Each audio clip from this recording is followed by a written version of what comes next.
Hello everyone, I am Thalesh Shrivas from mission success classes. आप सभी का हमारे मिशन सक्सेस क्लासेस में स्वागत है। आज का जो वीडियो हम बनाने जा रहे हैं वो आपके फिजिक्स डिपार्टमेंट के दूसरा जो मापन के पश्चात जो दूसरा अध्याय आता है जिसको बोलते हैं गति अर्थात मोशन, उस मोशन से रिलेटेड आज हम आपका वीडियो बनाने जा रहे हैं। तो हमें आशा है कि आपको हमारा ये पार्ट भी दूसरे पहले पार्ट की भांति ही क्या होगा, ज़्यादा से ज़्यादा पसंद आएगा, क्योंकि हमने इसमें एक्स्ट्रा से एक्स्ट्रा जहाँ से हमें मिलना चाहिए था इसके बारे में वहाँ से हमने जानकारी प्राप्त करके इस वीडियो को बनाने का तय किया है और इस वीडियो में हम उसको इंक्लूड कर रहे हैं।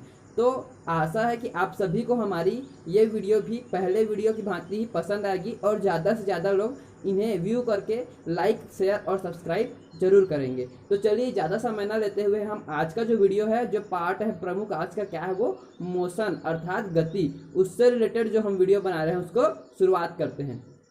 तो शुरुआत होता है मोशन के साथ। मोशन जो होता है वो दो प्रकार के होते हैं, अर्थात विराम अवस्था में कोई वस्तु रह सकती है या तो गत्यावस्था में रह सकती है। तो ये विराम अवस्था होता क्या है और गत्यावस्था क्या होता है, इसके बारे में पहले चर्चा करते हैं। ठीक है, तो यदि हम गति अवस्था की बात करें तो यदि कोई वस्तु की स्थिति हम देखें जो कि दूसरी स्थिर वस्तु के सापेक्ष क्या होती है, समय के साथ अपनी स्थिति बदलती है, तब उसे हम गत्यावस्था में कहते हैं। समझ पाए आप लोग कि गत्यावस्था क्या होता है? यदि कोई वस्तु की स्थिति है, ठीक है, वो किसी स्थिर वस्तु के सापेक्ष क्या है, अपना समय के साथ बदलती है। ठीक, वस्तु की स्थिति किसी स्थिर वस्तु के सापेक्ष समय के साथ बदलती है, तब उसकी स्थिति को हम क्या कहते हैं, गत्यावस्था में कहते हैं। ठीक, जैसे कि क्या बोलें, ट्रेन, जो चलती हुई ट्रेन है उसको यदि हम देखें, आप लोगों में से अक्सर लोगों अधिकतर लोगों ने क्या किया होगा, ट्रेन से या बस से किया होगा सफर किया होगा। तो आप लोगों ने ध्यान दिया होगा कि जब आप बस में बैठे रहते हैं या ट्रेन में बैठे रहते हैं, तो जब आप सफर करते रहते हैं तो बीच बीच में बिजली के खंभे, ठीक है, लगे रहते हैं। तो बिजली के खंभों से आप पार होकर निकलते हैं, अर्थात आप देखिए कि वो वस्तु स्थिर है। मैंने क्या कहा कि किसी वस्तु की स्थिति स्थिर वस्तु के सापेक्ष है, तो वो वस्तु स्थिर है, बिजली का खंभा स्थिर है, उसके सापेक्ष आप क्या कर रहे हैं, समय के साथ अपना स्थिति में परिवर्तन कर रहे हैं कि नहीं कर रहे हैं, स्थिति में परिवर्तन हो रहा है। 1 सेकंड पहले आप क्या थे, 10 सेकंड पहले उस खंभे से पीछे थे, वो खंभा आपसे आगे था, लेकिन आपका बस चला या ट्रेन चला, ट्रेन चलने या बस चलने के पश्चात 10 सेकंड पश्चात आप क्या कर लेते हो, उस स्थिर वस्तु से आगे निकल जाते हो, अर्थात समय के साथ अपनी स्थिति में परिवर्तन कर लेते हो। तो यही परिवर्तन ही क्या कहलाता है, गत्यावस्था में कहलाता है। ठीक है, अर्थात आप गति कर रहे हो, मोशन कर रहे हो, अपनी स्थिति में परिवर्तन कर रहे हो, तब उसको हम गत्यावस्था में कहते हैं। ठीक, उदाहरण भी आप लोगों को समझ में आया ही होगा। दूसरा देखते हैं हम विरामावस्था वाली बात। तो विरामावस्था क्या होता है, तो जिस प्रकार से गत्यावस्था होता है उसका जस्ट अपोजिट विरामावस्था होता है। अर्थात यदि किसी वस्तु की स्थिति क्या होता है, किसी स्थिर वस्तु के सापेक्ष समय के साथ नहीं बदलती है, तब उसे हम विरामावस्था में कहते हैं। अर्थात यदि किसी वस्तु की स्थिति स्थिर वस्तु के सापेक्ष समय के साथ बदले तो गत्यावस्था, और समय के साथ ना बदले तब वह विरामावस्था में। समझ में आया? अब उसके पश्चात हम दूरी की बात करें, व्हाट इज डिस्टेंस। ठीक है, दूरी क्या होता है, तो आजकल सोशल मीडिया में यही लगातार चल रहा है, जब से लॉकडाउन हुआ है तब से यही बात मोदी जी से सुनने को मिल रहा है। लगभग जितने भी राजनेता आ रहे हैं, फिल्म स्टार आ रहे हैं, मोबाइल पर, टीवी पर, न्यूज पर, सभी वही चीज बता रहे हैं कि सोशल डिस्टेंसिंग बनाकर रखिए, मतलब सामाजिक दूरी बनाकर रखिए। तो दूरी क्या होती है उसके बारे में देख लेते हैं। ठीक है, तो दूरी क्या होती है, तो मान लीजिए किसी वस्तु की कोई पथ है, पथ मतलब समझ ही रहे होंगे, रास्ता। तो जो रास्ता है, रास्ता की कुल लंबाई कोई वस्तु कितने समय में तय करता है। ठीक है, एक रास्ता है, उस रास्ते की कुल लंबाई कोई वस्तु या कोई इंसान कितने समय में तय करता है, वही उसका क्या कहलाता है, दूरी कहलाता है। परिभाषा के रूप में देखें तो क्या होगा कि किसी वस्तु द्वारा किसी पथ की कुल लंबाई जितने समय में तय की जाती है वह उसकी दूरी कहलाती है।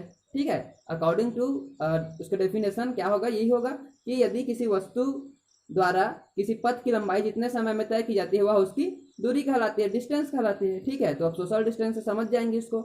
अब यदि देखें कि दूरी क्या है, तो दूरी क्या है, एक अदिश राशि है। दूरी क्या है, अदिश राशि है, और इसका मान सदैव धनात्मक होता है। याद रखिएगा, दूरी सदैव धनात्मक होती है, कभी ऋणात्मक नहीं होती है। क्या आप ऐसा बोलते हैं कि मैंने -5 किलोमीटर चलकर वहां से आया, या मैं -5 किलोमीटर चला, मैं -5 किलोमीटर दौड़ा, ऐसा बोलते हैं क्या?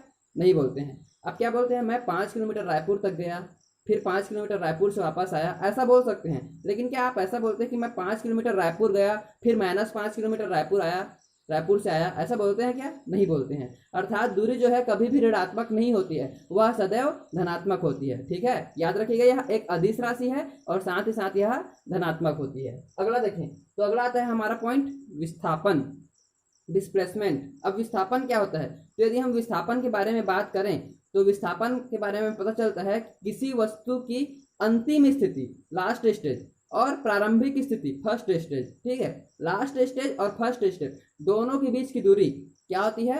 अंतिम स्थिति और प्रारंभिक स्थिति दोनों के बीच की जो दूरी होती है उसी को डिस्प्लेसमेंट या विस्थापन कहते हैं। क्या होता है विस्थापन? तो किसी वस्तु की अंतिम स्थिति और प्रारंभिक स्थिति दोनों के बीच की दूरी विस्थापन कहलाती है। और जो विस्थापन है वह एक सदिश राशि होती है। अब देखिए, अब सदिश राशि है, इसका मतलब वह क्या हो सकता है? धनात्मक भी हो सकता है, ऋणात्मक भी हो सकता है और शून्य भी हो सकता है। याद रखिएगा, चूंकि सदिश राशि है विस्थापन, इसीलिए यह धनात्मक भी हो सकता है, ऋणात्मक भी हो सकता है और शून्य भी हो सकता है। अब इसके पश्चात नेक्स्ट पॉइंट आता है हमारे पास चाल। व्हाट इज, मतलब यदि हम पूछे कि चाल क्या है, ठीक है, तो आप चाल को कैसे परिभाषित करते हैं? ठीक है, तो हम चाल के बारे में देखते हैं। चाल क्या होता है?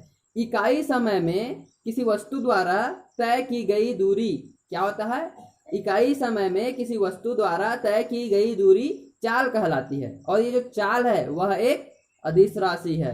अब चूंकि यह एक अदिश राशि है इसीलिए यह केवल परिमाण को बताएगा, समय को, दिशा को तो निर्धारित नहीं करेगा। ठीक है, केवल परिमाण को बताएगा, दिशा को निर्धारित नहीं करेगा। लेकिन याद रखिए कि इकाई समय में, ठीक है, इकाई समय में किसी वस्तु द्वारा तय की गई कुल दूरी चाल कहलाती है। और यह एक अदिश राशि है और अदिश राशि है और इसीलिए चाल का क्या होता है? एसआई मात्रक हम देखें तो चाल का एसआई मात्रक होता है मीटर पर सेकेंड। क्या होता है? मीटर पर सेकेंड। इसी के साथ हम यदि आगे बात करें वेग की, वेलोसिटी की, तो वेलोसिटी क्या होता है? वेग क्या होता है? तो जिस प्रकार चाल की परिभाषा है उसी प्रकार वेग की भी परिभाषा है।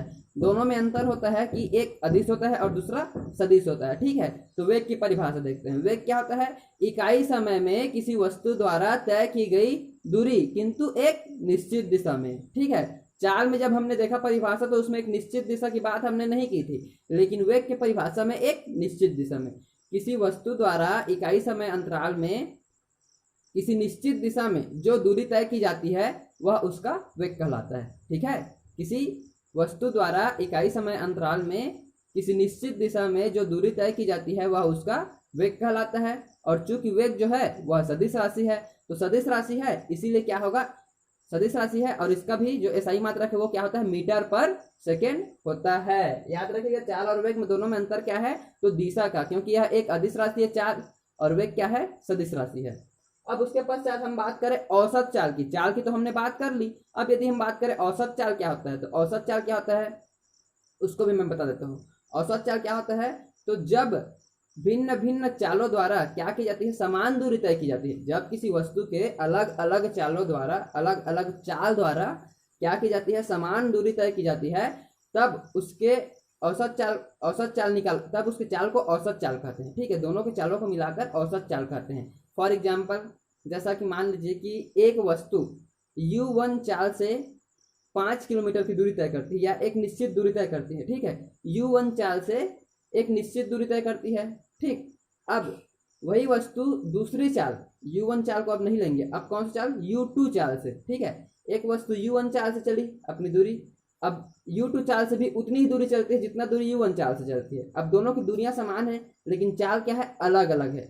पहले में वस्तु कितने, कौन सी चाल से चली थी? तो u1 से, दूसरे में u2 से। u1 और u2 अलग अलग चाल हो गए, मतलब भिन्न भिन्न चाल, भिन्न भिन्न चाल से चली हुई समान दूरी, ऐसा मैं बोला था। ठीक है, तो दूरी दोनों की समान है और अलग अलग चाल है, तब उस कंडीशन में हम उसका औसत चाल निकाले तो औसत चाल क्या होता है? 2u1 इंटू u2 अपान u1 प्लस u2, अर्थात दोनों औसत चालों का आपस में गुणा होता है और उसके आगे 2 का गुणा हो जाता है बटा दोनों औसत चालों को आपस में जोड़ दिया जाता है, फिर दोनों को भाग करने के पश्चात जो मान बचता है वही उसका औसत चाल होता है। ठीक है, 2u1 इंटू u2 अपान u1 प्लस u2, ये होता है औसत चाल का सूत्र। ठीक, इतना पॉइंट समझ में आ गया। अब अगला पॉइंट हम बात करें तो अगला पॉइंट है त्वरण। ठीक है, क्या है अगला पॉइंट? त्वरण। त्वरण क्या होता है? तो वेग में परिवर्तन की दर को क्या कहते हैं? त्वरण कहते हैं। याद रखिएगा, वेग में परिवर्तन की दर को त्वरण कहते हैं। क्या कहते हैं? वेग में परिवर्तन की दर को त्वरण कहते हैं। इसे एक्लेरेशन के नाम से जाना जाता है। इंग्लिश में क्या कहते हैं? एक्लेरेशन। इसीलिए इसे ए से दर्शाया जाता है। किससे दर्शाया जाता है? ए से दर्शाया जाता है। और यदि हम इसकी एसआई मात्रक की बात करें तो इसका एसआई मात्रक मीटर पर सेकेंड स्क्वायर होता है। क्या होता है? मीटर पर सेकेंड स्क्वायर होता है। ठीक, क्योंकि वेग का मान क्या होता है? मीटर पर सेकेंड। एसआई मात्रक मीटर पर सेकेंड होता है, एम अपान एस। अब क्या बोला मैं? वेग में परिवर्तन की दर, अर्थात वेग ऊपर में रहेगा, नीचे में समय अंतराल रहेगा। तो वेग का मान तो पहले से ऑलरेडी मीटर पर सेकेंड है, उसके नीचे फिर समय अंतराल, फिर एक बार एस आ जाएगा। ठीक है, टाइम आ जाएगा। तो एस 2 बार हो गया, मतलब जो सेकंड है वो 2 बार हो गया। तो 2 बार सेकंड है, इसलिए सेकंड और सेकंड दोनों का आपस में इंटू हो जाएगा, तो मीटर पर सेकंड स्क्वायर हो जाएगा। वो मिल गया हमें एसआई मात्रक। ठीक, अब यदि हम त्वरण और वेग के बारे में संबंध के बारे में बात करें तो होता क्या है कि जैसे जैसे समय के साथ वेग में क्या होता है? बढ़ोतरी होता है। ठीक है, मतलब एक समान बढ़ोतरी होता है। समय जैसे जैसे बढ़ता जाता है उसमें एक समान वेग में भी बढ़ोतरी होती जाती है, तो उसको एक समान त्वरण कहते हैं। किंतु यदि वेग में वृद्धि के साथ साथ क्या होता है? समय में भी वृद्धि होती है, तब वह धनात्मक, और वेग में कमी के साथ साथ समय में कमी होती जाती है, सॉरी, समय बढ़ता जाएगा और वेग में कमी होती जाएगी, तो उसको ऋणात्मक कहते हैं। समझ में आया? अर्थात वेग बढ़ता जाएगा समय के साथ तब धनात्मक, और समय यदि बढ़ता जाए और वेग घटता जाए तब उसको ऋणात्मक कहते हैं। और इस कंडीशन में जब वह घटता जाता है उसे हम मंदन कहते हैं। क्या कहते हैं? मंदन कहते हैं। कब? जब समय बढ़ रहा हो और वेग घट रहा हो, अर्थात समय के साथ वेग में परिवर्तन में क्या हो रही है? कमी हो रही हो, तब उस कंडीशन को मंदन कहा जाता है। याद रखिएगा। ठीक, इस प्रकार से त्वरण और मंदन के बारे में हमने बात कर लिया। अब आगे बात करें तो अगला पॉइंट मिलता है हमें एक समान त्वरित गति हेतु गैलीलियो समीकरण। कि एक समान त्वरित गति के लिए गैलीलियो ने अपना जो समीकरण दिया वह समीकरण क्या था? तो मान लीजिए कि किसी वस्तु का प्रारंभिक वेग u है। क्या है? किसी वस्तु का प्रारंभिक वेग u है, उसकी जो दूरी है वह s है, जो समय है वह t है। ठीक है, और अंतिम वेग क्या है? v है। ठीक है, इस प्रकार से आपने मान लिया।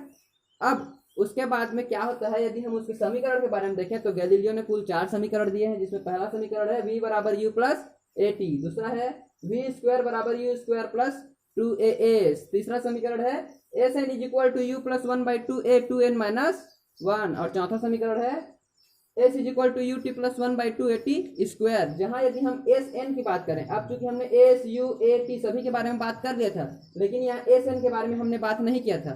तो यदि हम एस एन के बारे में बात करें तो एस एन क्या होता है? तो यह nवें सेकंड में तय की गई दूरी होती है। क्या होती है? nवें सेकंड में तय की गई दूरी होती है। इस प्रकार से गैलीलियो का समीकरण देखने को मिलता है। अब आगे हमें देखने को मिलता है वृत्तीय गति। वृत्तीय गति और एक समान वृत्तीय गति दोनों क्या होते हैं? तो यदि हम वृत्तीय गति के बारे में बात करें तो वृत्तीय गति क्या होता है? जब कोई वस्तु क्या करता है? वृत्ताकार मार्ग पर गति करता है।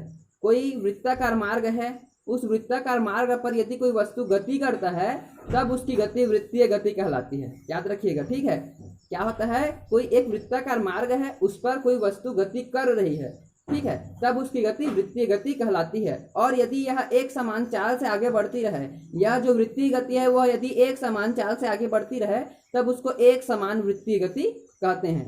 दोनों याद हो गए? यदि वस्तु वृत्ताकार मार्ग पर गति कर रही है तो वृत्तीय गति, और एक समान चाल से आगे बढ़ रही है तब उसको एक समान वृत्तीय गति कहते हैं। दोनों याद हो गए? अब उसके बाद यदि हम बात करें कोणीय वेग और रेखीय वेग के बारे में, तो कोणीय वेग क्या होता है? तो ध्यान दीजिएगा कि यदि क्या होता है, अवृत्ताकार मार्ग है, उस पर कोई गतिशील कण क्या कर रहा है? गति कर रहा है। ठीक है, एक वृत्ताकार मार्ग पर कोई गतिशील कण जो है गति कर रहा है, तो उस गतिशील कण को केंद्र से, जो सेंटर पॉइंट रहता है, ठीक है, गतिशील कण को केंद्र से मिलाने वाली जो रेखा रहती है, अर्थात यदि हम बात करें तो हम त्रिज्या की बात कर रहे हैं, रेडियस की बात कर रहे हैं। ठीक है, तो जो गतिशील कण, ये वाला ध्यान दीजिए, ये एक वृत्ताकार मार्ग है, इस पर कोई जो कण है, क्या है? गतिशील कण, इस पर गति कर रहा है। अब गति कर रहा है तो इस कंडीशन में क्या होता है कि जो रेखा रहती है, जो रेखा जो क्या करती है? गतिशील कण को इस सेंटर पॉइंट से मिलाती है। ठीक है, गतिशील कण को सेंटर पॉइंट से मिलाती है, केंद्र बिंदु से मिलाती है।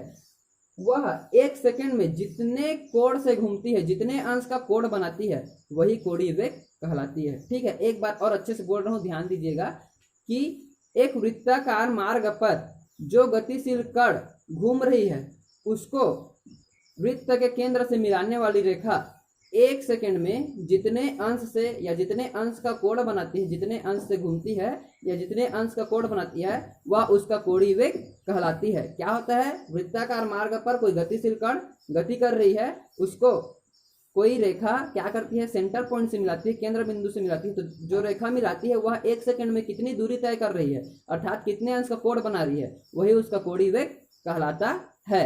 ठीक है। अब यदि हम बात करें, और जो कोणीय वेग है उसको ओमेगा से दर्शाया जाता है। किससे दर्शाया जाता है? ओमेगा से दर्शाया जाता है, जो कि डब्ल्यू के समान दिखता है इस प्रकार से, लेकिन इसको ओमेगा पढ़ते हैं, याद रखिएगा। ठीक है।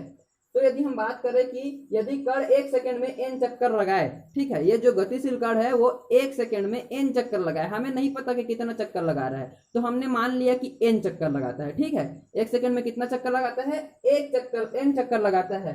तब उस कंडीशन में ओमेगा अर्थात कोणीय वेग का मान क्या होगा? 2 पाई n। अब 2 पाई n क्यों होगा? 2 पाई n क्यों होगा? तो n क्या हुआ? उसका क्या कर रहा है? n चक्कर लगा रहा है। ठीक है, n चक्कर लगा रहा है, लेकिन परिभाषा क्या बोल रहा है कि 1 सेकंड में कितने अंश का कोण घूमता है। तो मैं आपको बता देता हूं, यहाँ देखिए पॉइंट को, यहाँ क्या लिखा है चित्र में, क्या बता रहा है? ओपी एक रेखा है, ओपी एक रेखा है जो क्या कर रहा है? इस गतिशील कण को क्या कर रहा है? सेंटर पॉइंट से मिला रहा है, यहाँ सेंटर पॉइंट से मिला रहा है। तो ये जो ओपी रेखा है इस गतिशील कण को सेंटर पॉइंट से मिला रहा है।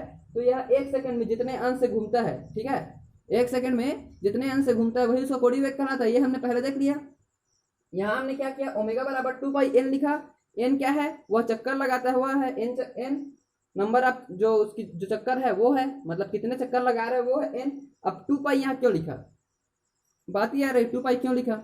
तो मैं बता देना चाहूंगा कि ये जो ओपी रेखा है, ठीक है, ओपी रेखा 1 सेकंड में 2 पाई अंश घूमती है। 2 पाई अंश मतलब समझ रहे हैं? 2 पाई का कोण बनाती है। 2 पाई क्या होता है? 2 पाई क्या होता है? तो मैथ्स जो पढ़ चुके होंगे या जो फिजिक्स पढ़ चुके होंगे पहले से, उनको तो पता होगा, लेकिन जो पहली बार पढ़ रहे हैं उनको मैं बता देना चाहता हूँ कि 2 पाई का मान होता है 360 डिग्री। 360 डिग्री मतलब 360 अंश। 360 अंश का कोण बनाती है कौन? यह ओपी रेखा। क्यों? यहाँ ये ओपी रेखा है, बना हुआ है त्रिज्या, इसको एक बार पूरा घुमाइए। एक बार पूरा घुमाने के पश्चात अब उसका कोण देखिए कितने अंश का कोण बनाता है। तो कोई भी वस्तु जो वृत्ताकार मार्ग पर रहता है वो कितने अंश का कोण बनाता है? 360 अंश का, जिसको 2 पाई से दर्शाया जाता है। इसीलिए यहाँ ओमेगा बराबर 2 पाई n लिखा गया है। ठीक है। अब उसके पश्चात यदि हम बात करें कि यदि वृत्ताकार मार्ग मान लेते हैं, ठीक है, मान लेते हैं कि वृत्ताकार ये जो मार्ग है उसकी त्रिज्या क्या है? r है।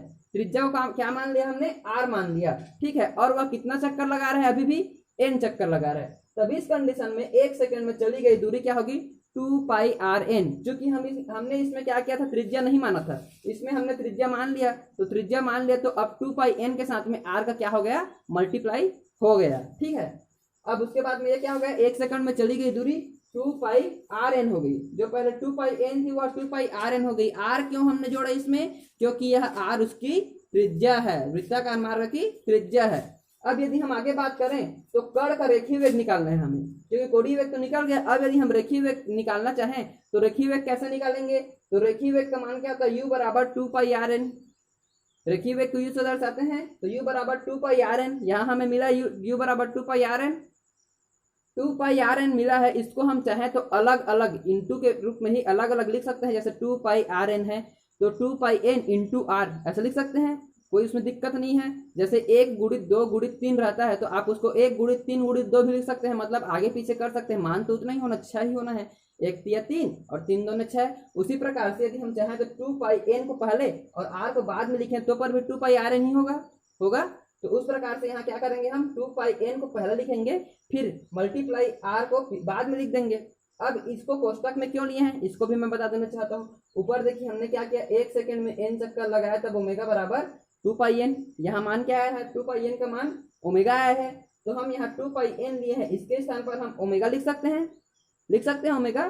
तो हमने क्या करना है? 2 पाई एन के स्थान पर ओमेगा ले लेना है। क्या करना है? हमने 2 पाई एन के स्थान पर ओमेगा ले लेना है। तो हम 2 पाई एन के स्थान पर ओमेगा लेंगे, त्रिज्या आर का आर हो जाएगा। इस प्रकार से हमें रेखीय वेग u का मान क्या होगा? ओमेगा इंटू आर के बराबर मिलेगा। रेखीय वेग u का मान क्या मिलेगा? ओमेगा इंटू आर के बराबर मिलेगा। और ओमेगा जो है वो किसका मान है, तो ओमेगा किसका मान है, मैंने पहले बताया था ओमेगा किसका मान है, कोणीय वेग। कोणीय वेग को ओमेगा से दर्शाते हैं, ठीक है। तो यहाँ ओमेगा किसका मान है, कोणीय वेग का मान है, तो ये कोणीय वेग हो गया। और आर क्या है, ऊपर में मैंने लिखा आर क्या है, त्रिज्या है, रेडियस है। तो आर को हमने क्या ले लिया, त्रिज्या ले लिया। अर्थात कोणीय वेग और त्रिज्या दोनों के यदि आपस में मल्टीप्लाई किया जाए, क्या किया जाए, कोणीय वेग और त्रिज्या दोनों को आपस में मल्टीप्लाई किया जाए, तो मल्टीप्लाई करने के फलस्वरूप हमें रेखीय वेग मिलता है। क्या मिलता है, रेखीय वेग मिलता है। इस प्रकार से हम लिख सकते हैं कि रेखीय वेग बराबर क्या होता है, कोणीय वेग इंटू त्रिज्या। क्या मिलता है, कोणीय वेग इंटू त्रिज्या। इस प्रकार से हमारा मोशन का जो टॉपिक है उसका फर्स्ट पार्ट कंप्लीट होता है। दूसरा जो पार्ट है उसको हम आपके साथ अगले वीडियो में चर्चा करेंगे, जिसमें आपको हम उड्डयन काल, परास, न्यूटन्स लॉ, उसके बारे में हम आपको बताएंगे। और जो नए यूजर होंगे वे हमारे चैनल को प्लीज लाइक, शेयर और सब्सक्राइब कर दे, ताकि आपको हमारे समस्त वीडियोस प्राप्त होते रहें। और नोटिफिकेशन क्या करते हैं, उसको आइकन, बेल आइकन को भी जरूर दबा दें, ताकि आपको नोटिफिकेशन प्राप्त होते रहें। धन्यवाद।